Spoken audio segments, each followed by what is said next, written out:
Ya, tadi itu yang kita praktek rakaat terakhir ya. Jadi berdiri tanpa iftitah, kemudian turun sujud, kemudian selesai sujud, tahiyat, salam.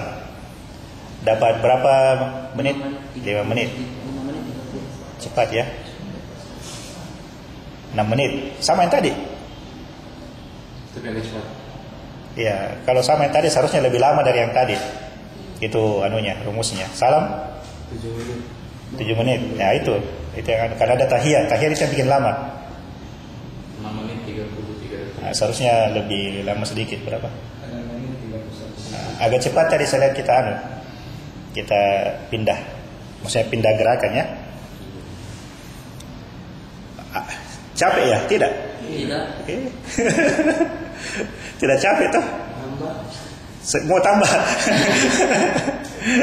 Ya tidak capek, nafas bagaimana? Segar apa ya?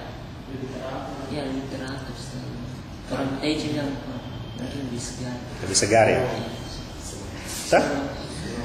Itu baru gerakannya dengan bacaannya ya. Oke. Jadi ya lumayan lah. Yang tadi yang pertama tadi itu agak cepat ya, 1 menit, 2 menit, 1 rakaat. Sekarang 6 menit ya lumayan lah. Kalau 6 menit 1 rakaat, sholat subuh 2 rakaat ya 12 menitan, 15 menitan dapat lah toh. 4 rakaat ya bisa 30 menitan lah.